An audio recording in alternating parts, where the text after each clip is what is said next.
पहले दिन से कांग्रेस पार्टी और कांग्रेस के मुखिया माननीय अशोक गहलोत जी ने एक ही काम किया, कुर्सी बचाओ, विरोधियों को निपटाओ और भ्रष्टाचार करो। 3 एजेंडे पे 5 साल नहीं, कोई काम नहीं किया।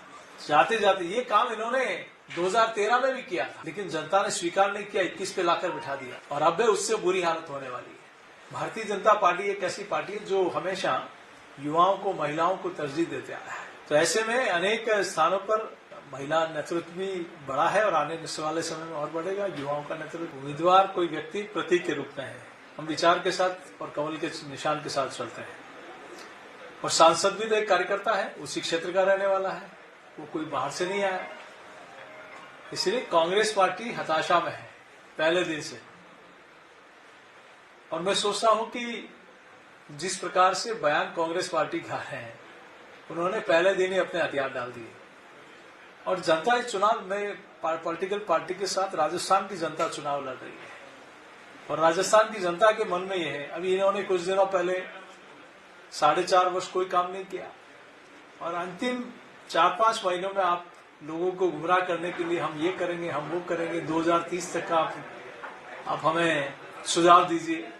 तो राजस्थान की जनता गहलोत साहब को एक ही सुझाव दे रही है कि आप घर चले जाइए और राजस्थान मोदी जी को हवाले कर दीजिए, राजस्थान वैसे ही इस तरक्की पर पहुंच जाएगा। ये विश्वास है नरेंद्र मोदी जी में और भारतीय जनता पार्टी के, क्योंकि 9.5 वर्षों में नरेंद्र मोदी जी ने जो कहा वो किया। आज केंद्र की योजनाओं को अगर हटा दो राजस्थान में, तो राजस्थान की सरकार ने क्या किया? गरीब कल्याण से लेकर रोड हो, चाहे रेलवे हो, चाहे हाईवे हो, चाहे सिविल एविएशन हो, चाहे स्वास्थ्य को लेकर हो, शिक्षा को लेकर हो, मेडिकल कॉलेज हो, ये सारे के सारे काम केंद्र सरकार के हैं। अगर केंद्र इन योजना, आज ये चिरंजीव योजना लेकर आए, अगर आयुष्मान भारत योजना नहीं होती तो चिरंजीव कहां से आती? आपने उसका नाम बदल दिया। आप भी 3 बार मुख्यमंत्री, तीसरी बार मुख्यमंत्री हैं। आयुष्मान भारत से पहले आपने राजस्थान के लोगों के स्वास्थ्य के बारे में कहां सोचा? आप पेंशन की होर्डिंग लगा रहे हैं, उसमें भी 50% शेयर भारत सरकार का है। आप उज्ज्वला का कनेक्शन अंतिम दिनों में बोले 1 सिलेंडर हम देके कह देंगे हम सस्ता दे रहे। आपने 5 वर्षों में कहा कि हम महंगाई को समाप्त कर देंगे। राजस्थान में सबसे ज्यादा महंगा पेट्रोल कहीं है तो देश में राजस्थान में है। सबसे महंगा डीजल देश में कहीं है तो वो राजस्थान में है। सबसे महंगी बिजली राजस्थान में कहीं है तो वो राजस्थान में है। आप देखिए कि पड़ोस के राज्य में राजस्थान से 10 रुपए 12 रुपए सस्ता पेट्रोल और डीजल मिल रहा है। बॉर्डर के सारे पेट्रोल पंप बंद हो गए, राजस्थान के रेवेन्यू भी कम हो गई, व्यापार भी खत्म हो गया और राजस्थान के लोगों की जेब भी कटी। किस प्रकार की महंगाई समाप्त करी है आपने? अगर आपके मन में थोड़ा सा भी भाव होता तो 4.5 वर्ष में जो आपने राजस्थान की जनता को लूटा है, महंगे दाम वसूल है, वो वापस जनता को वापस देना चाहिए था। तो बीजेपी की सरकार यदि आती है तो वेट क्या कम किया जाएगा? निश्चित रूप से केंद्र सरकार ने अन्य राज्यों की तुलना में केंद्र सरकार ने अपना वेट कम किया, दूसरे राज्यों की सरकारों ने, बीजेपी शासित राज्यों ने अपना वेट कम किया। तो स्पष्ट है कि भारतीय जनता पार्टी की सरकारों ने गरीब पर, आम आदमी पर बोझ नहीं पड़े, इसके लिए अपना टैक्स कम किया है। लेकिन राजस्थान की सरकार ने क्या किया? आप देखिए कि बिजली, बीजेपी के शासन में 10,000 तक का किसान का बिजली का बिल माफ था। इन्होंने सरकार में आते ही चालू कर दिया और अंतिम वर्ष में कहा कि हम बिजली इतने यूनिट फ्री देंगे। तो आप 4 वर्ष जेब काटोगे और कुछ महीनों के लिए आप किसान को कहोगे कि हम बिजली वो कर रहे हैं। और बिजली के हालात क्या कि जहां किसान को 8 घंटा बिजली मिलनी चाहिए, वहां 3 घंटे 4 घंटे बिजली नहीं मिल पा रही। किसान को ट्रांसफार्मर कह रहे हैं कि 24 घंटे में मिलना चाहिए, 1-1 महीने तक नहीं मिल पाता। तो ये हालात राजस्थान की जनता ने पहली बार देखे हैं। सोशल सिक्योरिटी स्कीम्स के अलावा ओल्ड पेंशन स्कीम जो है सरकारी कर्मचारी की, सरकार ने अन्य राज्यों में उसका मुद्दा बनाया, राजस्थान में भी उस पर प्राइमरी फोकस करेंगे, तो उसको आप कैसे कंट्रोल करेंगे? देखिए, सिर्फ चुनावी वादे हैं। आपके मन में कुछ होता तो शायद आप देखिए बोर्ड कितने बनाए, समाजों के बोर्ड। अच्छा होता ये काम आप पहले दिन से शुरू करते, आपके मन में अगर भाव था तो। लेकिन नहीं, जाते जाते ये काम इन्होंने 2013 में भी किया था, लेकिन जनता ने स्वीकार नहीं किया, 21 पे लाकर बिठा दिया और अब उससे बुरी हालत होने वाली है। टिकट डिस्ट्रीब्यूशन के बाद में जो विरोध हो रहा है अलग अलग कॉन्स्टिट्यूएंसीज में, उसको डैमेज कंट्रोल के लिए पार्टी क्या कर रही है? दूसरा, उनका अधिकतर का ये भी कहना है कि वसुंधरा गुट के होने की वजह से उनके टिकट कटे हैं। इस पर आपका क्या कहना है? ऐसा कुछ नहीं, पार्टी में सभी लोगों ने मिलकर बैठकर निर्णय किए हैं। उसमें सभी नेता थे, सब लोगों ने सामूहिक निर्णय है और सामूहिक निर्णय में जो कमेटी तय करती वही निर्णय होता है।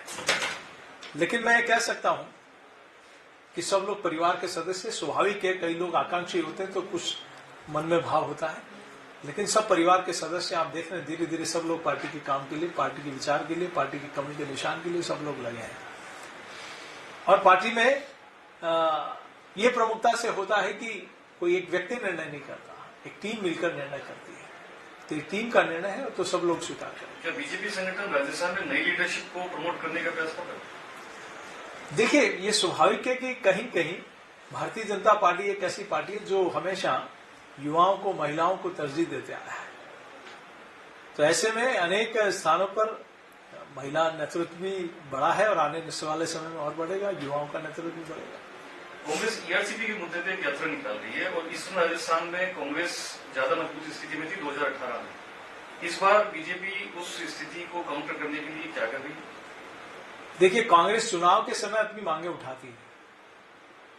अगर उनके मन में भाव था तो 2018, 19, 20, 21, 22, 23 चल रहा है, क्या किया उन्होंने?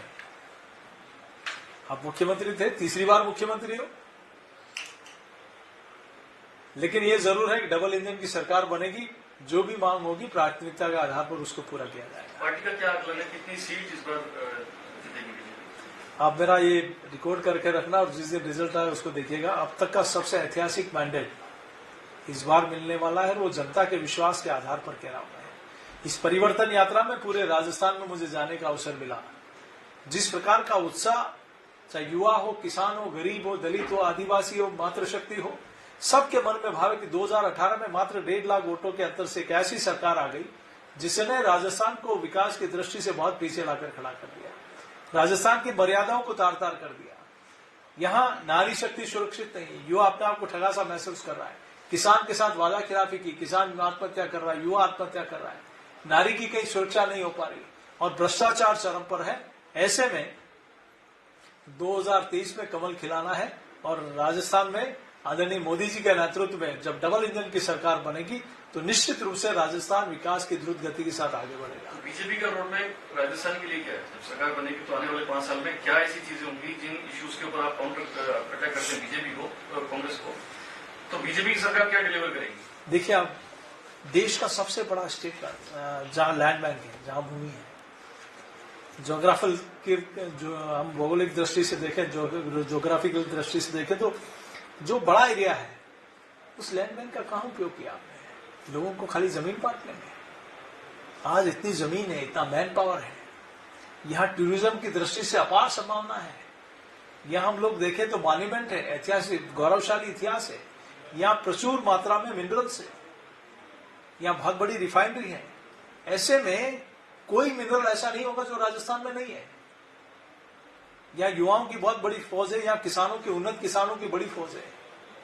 ऐसे में यहाँ जितनी चाहे बिजनेस, आज कोई भी व्यापारी, कोई उद्योगपति यहाँ नहीं आना चाहता, क्योंकि यहाँ जिस प्रकार के सिस्टम है, हर आदमी नहीं अपनी लाइन में खड़ा रहेगा, ठोकर खाएगा। यहाँ क्यों नहीं जो जिस प्रकार से आरपीएससी में बंदरवाट हुई, एक भ्रष्टाचार का अड्डा बना दिया, क्यों नहीं यूपीएससी के तर्ज पर यहाँ एग्जाम हो ताकि युवाओं को उसका लाभ मिल सके? क्यों ये नहीं यहाँ टूरिज्म का दुनिया का सबसे बड़ा केंद्र बने? यहाँ मॉन्यूमेंट है, यहाँ झील है, यहाँ नदियां हैं, यहाँ पहाड़ है, यहाँ रेगिस्तान है, इतना विविधताओं से भरा प्रदेश और कोई नहीं मिलेगा। तो ऐसे में टूरिज्म की बड़ी संभावना है। अगर हमारे किसानों के लिए बहुत कुछ करने को है, तो ऐसे में भारतीय जनता पार्टी की सरकार जब डबल इंजन की सरकार बनेगी, केंद्र में मोदी जी की सरकार है, राजस्थान में भाजपा की सरकार बनेगी, तो निश्चित रूप से इन सारी चीजों पर किसान के लिए, युवाओं के लिए, गरीब के लिए, टूरिज्म के लिए, उद्योग के लिए, इन सारी चीजों की अपूर्व संभावना है। उसको लेकर प्राथमिकता के आधार पर, रोड मैप के आधार पर काम होगा। परिवर्तन यात्रा के बाद में अगला क्या आउटरीच प्रोग्राम है बीजेपी का किसान मोर्चा युवाओं तक पहुंचने के लिए?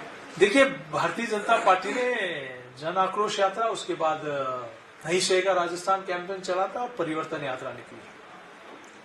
अब चूंकि प्रत्याशियों की घोषणा शुरू हो गई, आचार संहिता लग गई, तो विधानसभा में मोर्चों के सम्मेलन होना, डोर टू डोर कैंपेन करना, हमारी बात को हर घर तक पहुंचाना, इस नाते सभी कार्यकर्ता इस काम में लगे। मैनिफेस्टो कब तक आने की उम्मीद है, उसमें जनता को क्या उम्मीद करनी चाहिए?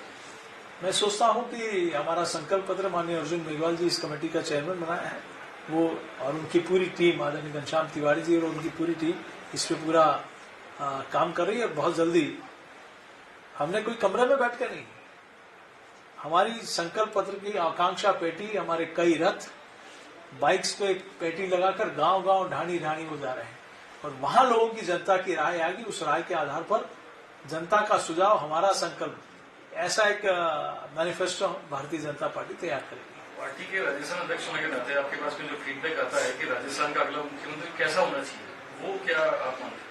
देखिए, वो पार्लियामेंट्री बोर्ड तय करेगा। और ये अध्यक्ष होने के नाते, कार्यकर्ता होने के नाते, पार्टी परिवार का एक सदस्य होने के नाते कह सकता हूं कि मुझे खुशी होगी जिस दिन भारतीय जनता पार्टी का ऐतिहासिक बहुमत के साथ जनता के आशीर्वाद से मुख्यमंत्री बने और मुझे उनको माला पहनाने का अवसर मिले और सभी हम मिलकर राजस्थान के विकास की दृष्टि से जो अपेक्षाएं राजस्थान की जनता ने की है, आदरणीय मोदी जी के नेतृत्व में केंद्र सरकार के सहयोग से वो सरकार पूरी करे। अगली लिस्ट में और कोई एमपीज का नाम संभावित है? देखिए, पार्लियामेंट्री बोर्ड निर्णय करेगा, ये मैं नहीं कह सकता। हाँ सर, डेट जो चेंज करी इलेक्शन कमीशन ऑफ इंडिया में, देखिए अच्छा है, मैं स्वागत करता हूँ चुनाव आयोग के इस निर्णय का, क्योंकि देवउठनी 11 जहां कम से कम 1 लाख शादियां राजस्थान में होगी, तो राजस्थान के सभी पॉलिटिकल पार्टियों ने, सामाजिक संगठनों ने, सब लोगों ने वहां अपनी बात को पहुंचाई और चुनाव आयोग ने इसको स्वीकार किया। इसके लिए मैं चुनाव आयोग का बहुत आभार प्रकट करता हूँ। आचार संहिता का प्रदेश में जो उल्लंघन हो रहा है, कांग्रेस के प्रवक्ता से लिस्ट नहीं आई। निश्चित रूप से राजस्थान में कोड ऑफ कंडक्ट लगने के बाद, आचार संहिता लगने के बाद आरपीएससी के मेंबर और कई पदों की नियुक्तियां की जाती है। मुख्यमंत्री स्वयं माननीय गवर्नर साहब के पास जाते हैं। दिल्ली में सोनिया गांधी जी के साथ उनका पूरा वही काफिला, वही स्टाफ, वही ऑफिसर आचार संहिता लगने के बाद उन्हीं सुविधाओं को, उन्हीं व्यवस्थाओं का उपयोग करके कर रहे हैं। अभी तक राजस्थान में वही प्रचार प्रसार जो सरकार का हुआ, अभी तक होर्डिंग लगे हुए हैं। मैं सोचता हूं कि आदर्श आचार संहिता का पालन करना प्रत्येक पॉलिटिकल पार्टी का एक दायित्व होता है, धर्म भी बनता है कि हम ही और प्रदेश का मुखिया ही इस प्रकार का उल्लंघन करेगा तो बाकी लोग क्या करेंगे, बाकी पॉलिटिकल पार्टियां क्या करेंगी। वैसे में कांग्रेस पार्टी और कांग्रेस पार्टी के मुख्यमंत्री सरेआम आदर्श आचार संहिता का उल्लंघन कर रहे हैं। चुनाव आयोग के इसमें संज्ञान लेना चाहिए। और कांग्रेस पार्टी में जिस प्रकार का अंतर्कलह है, मैं सोचता हूं कि पहले दिन से कांग्रेस पार्टी और कांग्रेस के मुखिया माननीय अशोक गहलोत जी ने एक ही काम किया, कुर्सी बचाओ, विरोधियों को निपटाओ और भ्रष्टाचार करो। 3 एजेंडे पे 5 साल निकले हैं, कोई काम नहीं किया। इसीलिए इनकी विधायक और मंत्री इनके ऊपर भ्रष्टाचार के आरोप लगाते हैं। इसीलिए इनकी महिला विधायक कहती है, मैं खुद महिला होने के नाते असुरक्षित महसूस करती हूँ, तो आम महिला क्या करती है। इसीलिए इनका एक मंत्री ये कहता है कि मुख्यमंत्री जी, आप और आपके अनेक साथी दुष्कर्मी हैं और आप नहीं है तो नार्को कराइए। एक भी व्यक्ति सामने नहीं आया। इन्हीं के मंत्री विधायक कहते हैं कि 50% के बिना इस सरकार में कोई काम नहीं होता, भ्रष्टाचार इतना फैला हुआ है। इन्हीं के पीसीसी के चीफ रहे, उन्होंने आरपीएससी में कांग्रेस पार्टी के सब लोग मिले हुए हैं, नेता मिले हुए हैं। इन्हीं के सरपरस्ती में भ्रष्टाचार हो रहा है, युवाओं का भविष्य बर्बाद हो रहा है, उनको पैदल यात्रा निकालनी पड़ी। तो कहीं कहीं बड़ा अंतरकलह है और इससे अंतरकलह के कारण न तो साथ बैठ पा रहे हैं, न कोई सूची जारी कर पा रहे हैं।